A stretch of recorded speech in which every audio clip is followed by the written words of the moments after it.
It's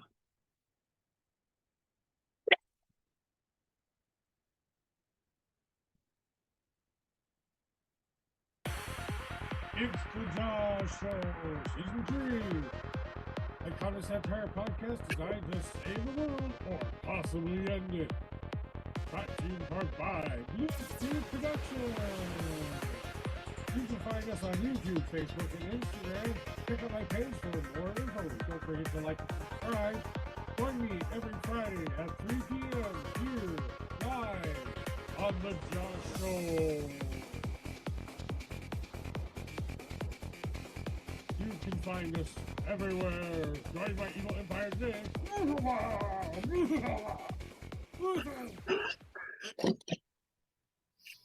Hi, everybody, and welcome to the Jawshow. Today is Veterans Day, so I brought my lovely lady Eunice onto the show today. Hi. Thank you for your service, and thank you all of those out there for your service and sacrifice, first of all, before we start the show today. This show is going to be about mental health, not only in society, but also for veterans as well, because it's the big subject that a lot of people are starting to take seriously.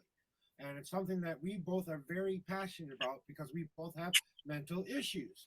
And we both have varying degrees of them, sometimes from very positive to very negative. Sometimes they're stress related or situational related. And for veterans, especially anyone who's even been through boot camp, you are a veteran. You may not be a veteran according to the standards and practices according to the VA, but you are considered a veteran if you ever entered service and signed a contract saying, I wanted to be in service of the United States of America.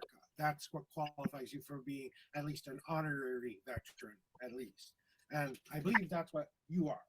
No, I am a veteran. Okay, see, she's correcting me. So, but that's why I brought her on today, so she can explain a little bit to you and me and everybody what the differences of those could be. So, I'd like to hand it over to Eunice a little bit to talk about her personal experience and what she went through as well. Hi, everybody. I joined the Navy the same year that I got out of high school. And it was a good decision. And two of my three brothers also were sailors, just like my dad. He was a World War II naval officer, served in the South Pacific. And everybody that when they are inducted into the service, we all raise our hands and give the oath of service. And amongst other things, you promise to follow all orders and directives given from the commander-in-chief, aka the president, all the way down to company commanders, anybody with rank above you. And the big thing about it is that there is no expiration date. The minute I signed on the dotted line, as it were, I made a promise to defend this country against all enemies, foreign and domestic, with up to my life, if necessary. That didn't get rescinded when I got discharged. And, you know, I would still defend this country. Hell, my home. Zombie apocalypse with a pen, you never know.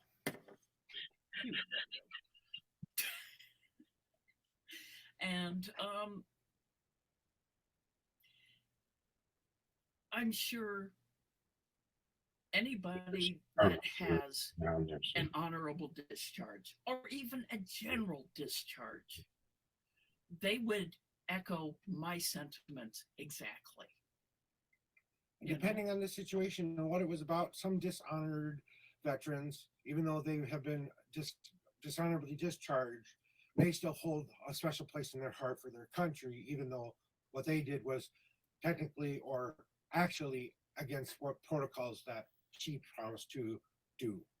Right? Yeah. Okay, I want to make sure I got that right. So. Yeah, and there are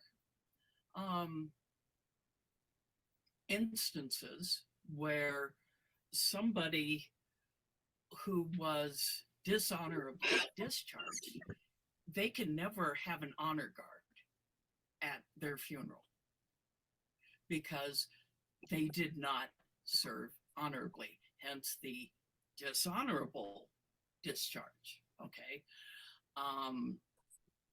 Say, for instance, well, I have a friend of mine in California. She was in, I believe, the Air Force. I went to school with her, and we were good friends. And after she had done her her service, she was coming out of a bar, and a guy tried attacking her. And this was not that long after she left the service. Okay. All she did was push him away from her.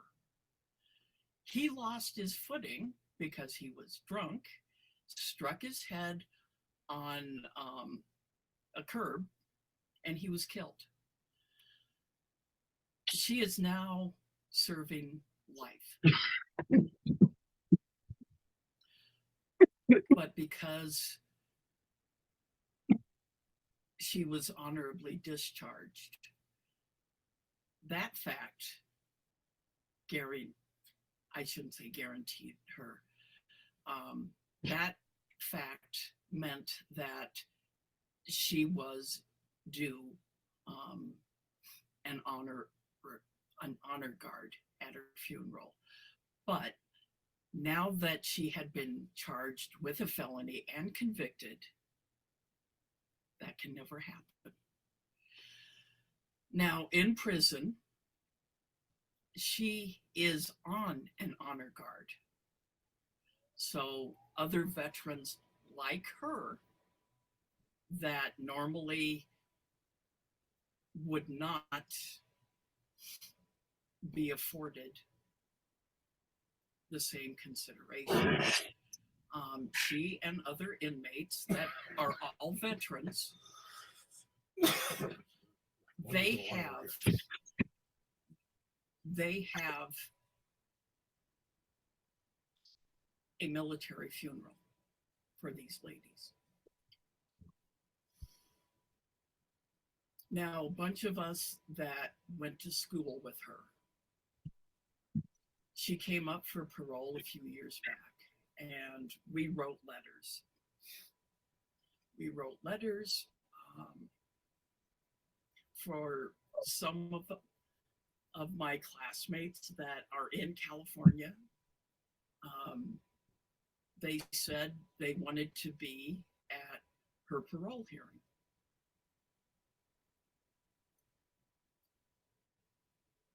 She's still in prison.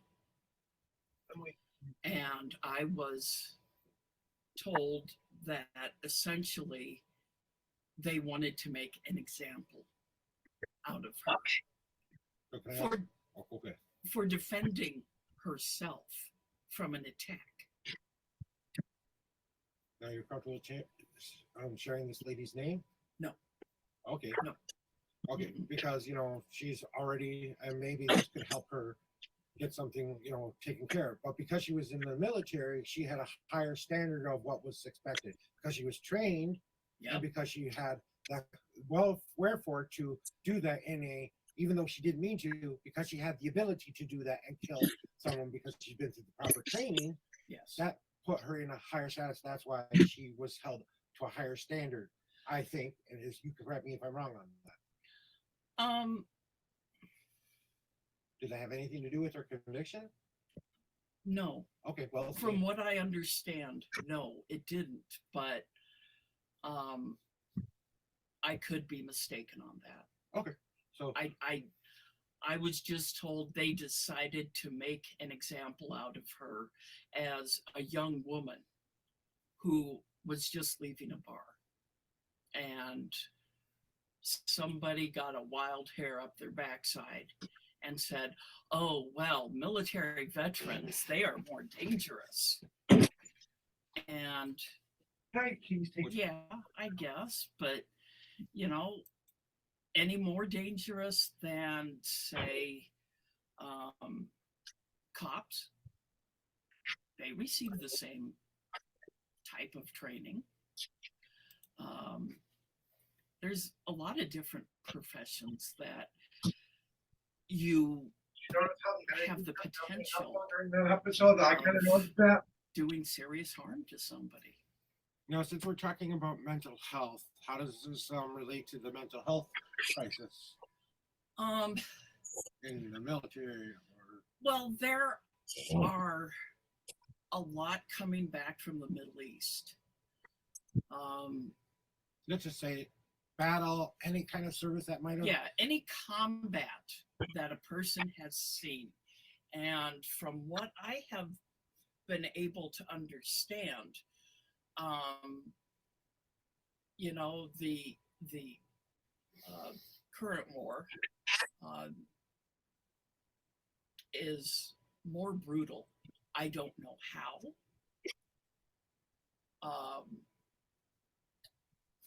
Probably my brothers would understand. My one brother works in a VA center in North Carolina, and he's probably seen a lot and heard a lot. And I would hazard to guess that people that he has known probably have committed suicide. You know, and sometimes I just want to put in here, it's not always about combat or something that had happened to them personally. Seeing something happen to your platoon or seeing something happen to an area, even if it's in the Middle East, going to see that and dealing with that on a daily basis, just doing your duty, can sometimes break some people, even the strongest people, down. And that's kind of one of the things I wanted to touch base with as far as the military personnel goes on. They have sometimes varying degrees of PTSD. They have different varying degrees of issues when they come back from combat situation or coming back from just being in the military period, because depending on the personalities and or things that they are, will determine what they kind of help they might need afterwards.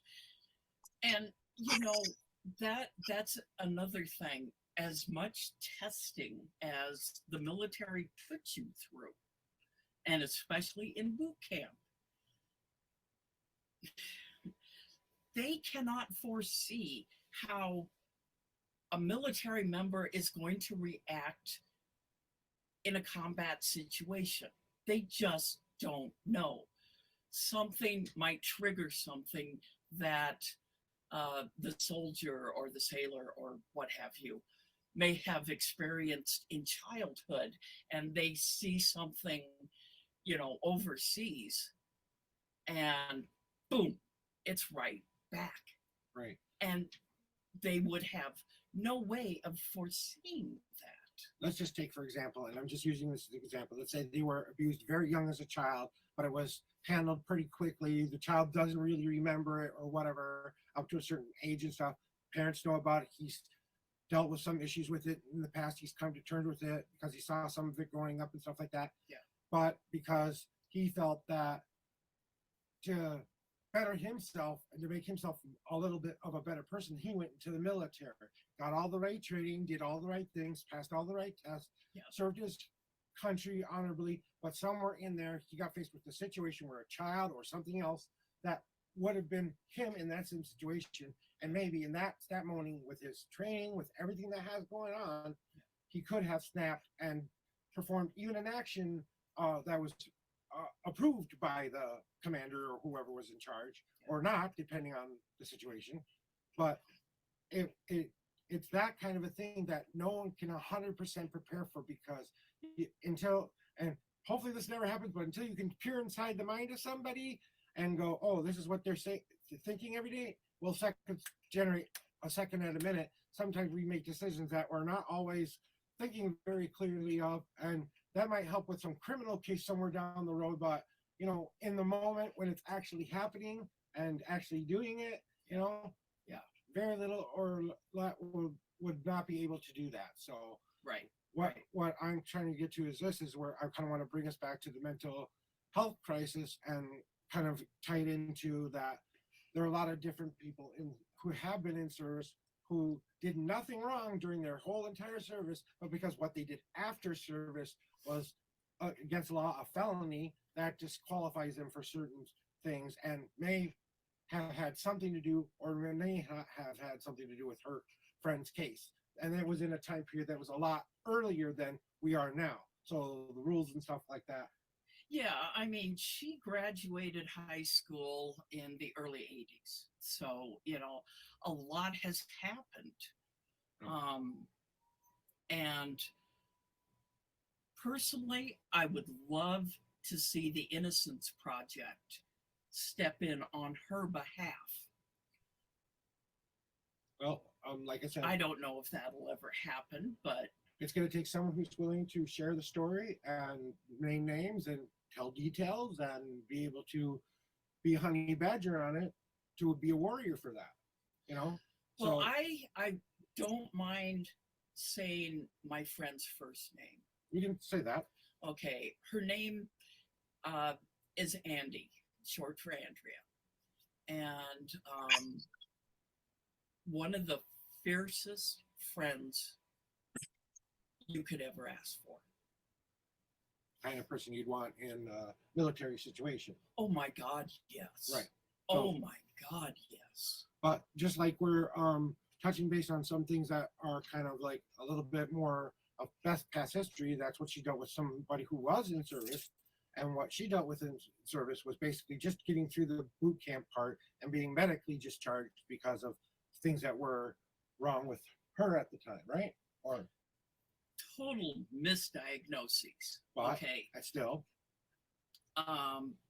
My family doctor that I had grown up with said if they had done a simple blood test, what they diagnosed me with would have been thrown out. But because it was never done, I got screwed. And not in a fun way. So I want to bring this back to a little bit of the current climate that we're living in now, not only in America, but in the military. And if you are a veteran and you need any kind of help with anything, depression, anxiety, PTSD, if you have bad dreams, if you're having trouble reacclimating, please visit a VA. Please visit VFW. Please visit American Legion, DAV. We all know most of the organizations that are out there to help veterans. Yeah.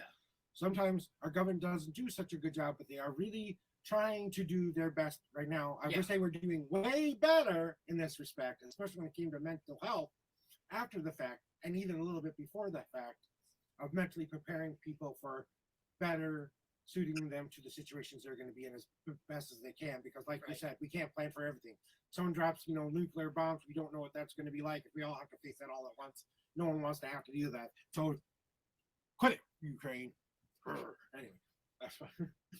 But it's just one of those things where even us, we remember for 2 years we all went into seclusion for 2 years and we're dealt with all of those little things that we never had to deal with for a long time. We've been a busy world for a while, and then suddenly we had to go, oh wait, now I have all this time on my hands, more than I have ever had in a long time. Right. And a lot of people went reassess because they actually had time to think about what they wanted to do with their lives. And some of that created good things and bad things from it. Some people got caught in their brains and took it in a positive direction and changed their lives. Well, we're seeing the benefits and disbenefits of that now because of the way the pandemic happened. A lot of things that are opportunities now weren't available back then before the pandemic because we had to. Oh my God, yeah. Because we had to because of those things, we adopted new systems to put in place so that our world wouldn't come crashing to a halt. Not that I think that would have happened, but in their minds, in a lot of people's minds, if certain things had stopped, like the internet would have stopped, well, okay, you wouldn't have been able to watch my show, but you know what? I would have lived pretty happy with, TV still available and other things still available. So, Yeah. Yeah. broadcast TV would have come back big time, whatever.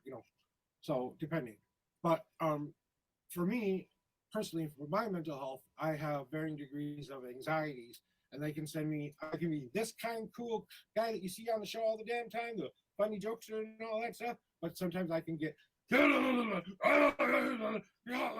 because I get so frustrated and understand, and then something clicks in my brain that doesn't allow me to shut that anger off the way it should be done appropriately. Now, medication and other things that help me control that, but even my stress levels can get to a point where my body, my mind can't handle it.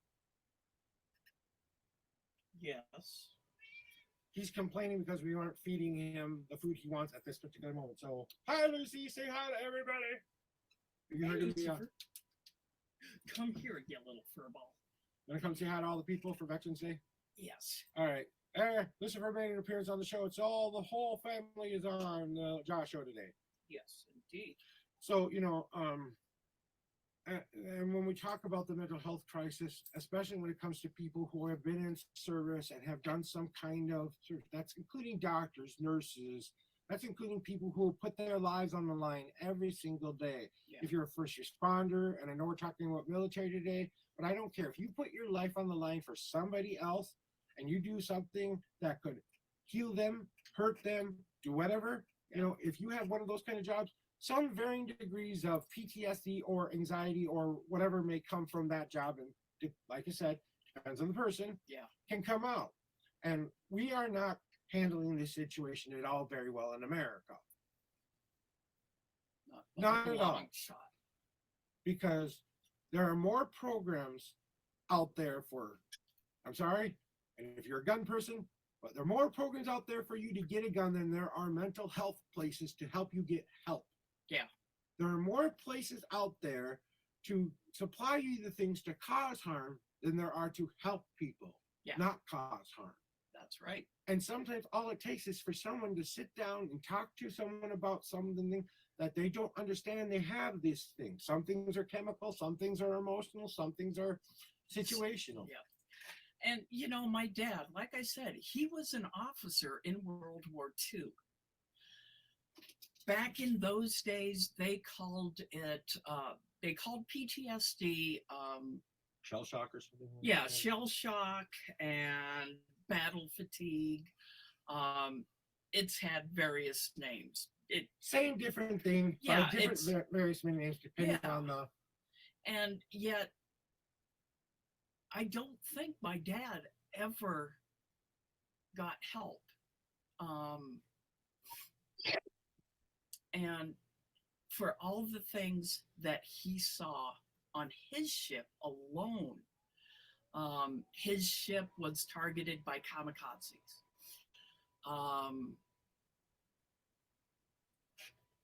His ship had caught on fire, which, use your head. If you're on a ship in the middle of the ocean and it catches on fire, you're in deep doo-doo. But he went through a hurricane on his ship. He went through fire. He went through so much. And yet when I asked him, Dad, what did you do in the war? And he just kind of like type of a response. And I said, no, Dad, what did you do? What things did you see? And he would say, it was war. What do you think we saw? Stuff was blown up. People were killed. It was war. And I knew he was affected because every Memorial Day, he got really silent. And I know it's because of the men on his ship that had been lost. And he had a very acute understanding that if he had been in the wrong place, he would not have survived. So I know this is normally a comedy satire podcast, and one of the things I want to tell my viewers about is that the comedy and the satire is basically me putting on the evil mask of an evil villain trying to destroy the world. That's the comedy satire part. Everything else we talk about on the show is designed to help actually bring us closer together. That's my actual evil plan. Sorry. I was supposed to let that out of the bag. You know, see, comedy, satire. You know, but we don't always do a great job of that either. But some people can get the help that they need and when they need to get it. But even if you think you might have someone, even if you just talk to somebody who's a friend of yours who's a veteran or someone who's in a little bit of mental disorder, don't always take what's going on with them as something that's wrong with them all the time. Because we have invisible diseases, both of us, except for her now. Nope. She'd show you, but she has lost one of her legs. No, well, not the whole leg, but below the knee, she's yes. lost her leg. Okay, that was due to some diabetic complications that she fought for 6 years. So we'll cover that somewhere down the road. But honestly, she's learning to deal with something new in her life too. And even someone who's going through something that's a new situation to get used to can sometimes cause anxiety, depression, frustration, self-doubt, self-worry. Do I want to even keep doing this anymore? Blah, blah, blah, blah, blah. Goes running through your head. And a lot of that happens to a lot of us. That can be as simple as getting your kids to school on time, going to a job, coming home, cooking dinner, making time for your husband, making time for your wife or your husband, or your wife, or whatever, right? Yeah, your spouse. Your spouse, okay? Whatever you want to claim it. We're LGBTQ friendly here, so, and military friendly. And I probably did the wrong hand, but whatever. No, it is the right hand. Well, see, like, you're learning something new today. Oh, watch it. You could learn something. Better turn it off now. Now, that's being a little bit farce, and we don't mean that to be any disrespect to anybody of our military members. But I learned that in boot camp. Right. So, it's one of those things where we because it's very passionate subject for both of us when it comes to mental health. I have gotten therapy for 3 years before I could get to a point where I actually love myself to the point where I no longer want to kill myself. It took me 25 years to get to the point where I don't want to die every day. And that's a big thing. It took me that long to get to that point where I don't want to die every day. I actually wake up every day going, well, let's see what today's adventure is going to bring. And if the world kicks me today, it gets me today, right? I stopped trying to look at suicide as being a way out. That's my personal choice and decision. And I would highly recommend you try to find a healthier way to resolve your issues than that.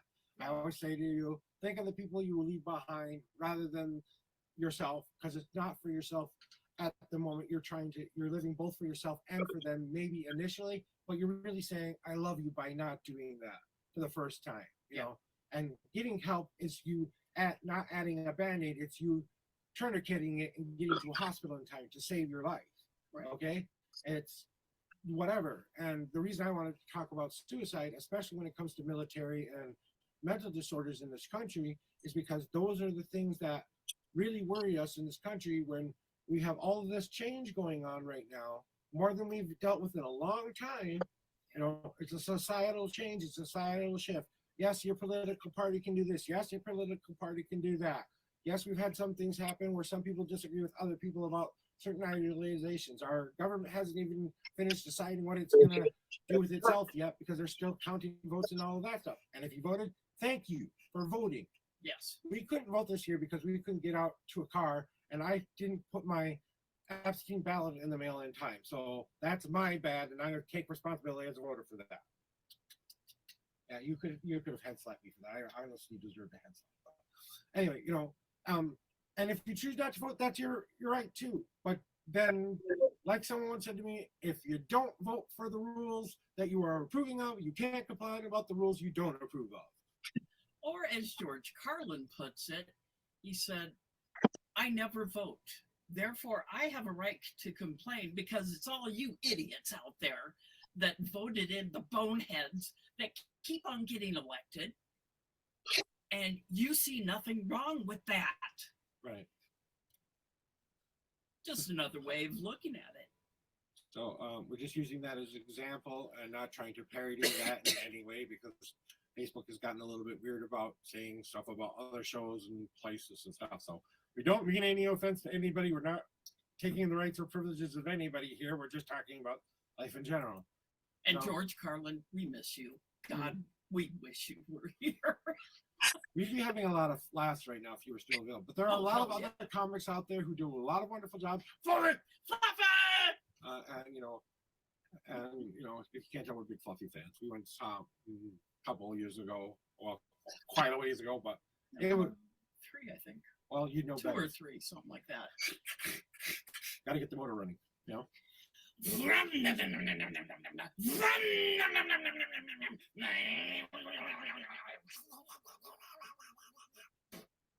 Yeah, see, that's what happens to men's brain when they talk like this to us all the time. That's all we hear. Nothing? Really? Okay, all the women out there, bitch slap me, please. And we're not just talking about male or female people, and even people who have to deal with the old rules of don't tell, gays in the military and stuff like that. It doesn't matter what you went into to serve your country. You went in to serve your country. What you do in your bedroom should have never been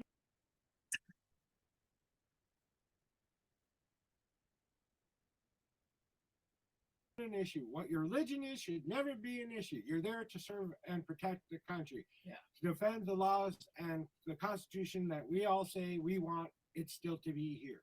Right. And that is the most important thing about America, is that we have that freedom to do. And every time you get that, this day, if you remember, especially on Veterans Day or Memorial Day or 4th of July or any day that celebrates any kind of military presence out there, you should thank your lucky stars that they did what they did for you to get to where you are today. Yeah. Because we could be living in a country where we're being bombed because we don't agree with the local government and we're just a stone's throw away. You know, if we were closer, let's just say Canada decided to start throwing shade our way for whatever reason, and likelihood of that happening, whatever. Well, Canada, maybe you don't like us anymore. Okay, whatever. Oh, Canada. And there actually today in UK, another friend of mine from the group I'm a part of said that on the 11th day, at the 11th hour of this day, everything stands still in the UK. Yeah. In honor of all the military that was lost, not only in their own wars, but to honor us as well. Yeah. I believe.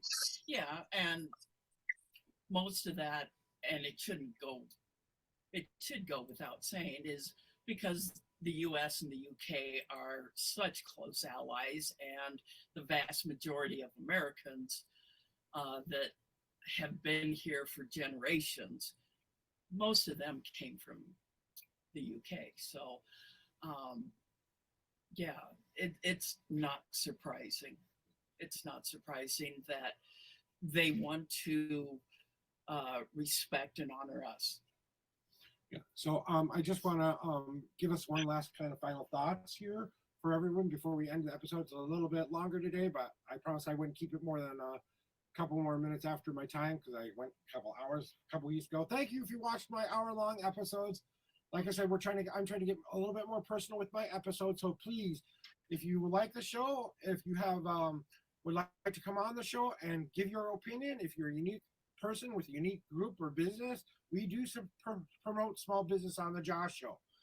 And I do interviews, and what I ask them to do is come on my show for 15 minutes and tell me about their business and how it's affecting their world, even in their local communities, what they're doing to make the world a better place in their own special way as a job. Then the other half of the show, they come on and they explain to me how we can save the world together. And I ask them my evolutionary question: how would we save the world? How would you save the world if you could do it in one thought? Or I propose it like that.